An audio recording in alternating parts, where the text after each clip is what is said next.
शेष होइछि big boss 19। एही show रे सबुठु चर्चा रे थिबा आध्यात्मिक कंटेंट क्रिएटर तान्या मित्तल को चतुर्थ स्थान रे संतुष्ट हेबाकू पड़िछि। बिग बॉस 19 घरु बाहरिबा परे तान्या रागी जाइछंती। से कहिछंती शो छाड़िबा परठारु कोनोसी घरर सदस्यंक सह कथा होई नाहंती। घरर प्राय प्रत्येक सदस्य कोनोसी ना कोनोसी समय रे तांको ऊपर चित्कार करिथिले।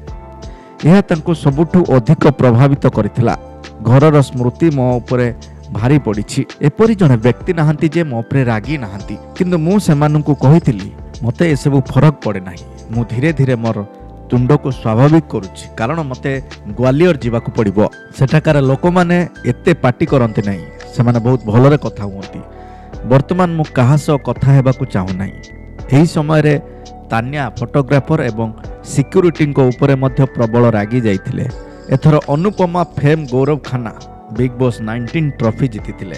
तांको 50 लाख टंका पुरस्कार मिलिथिला। अभिनेत्री फराना भट्ट प्रथम रनर अप एवं हास्य अभिनेता प्रणति मोरे द्वितीय रनर अप होइथिले।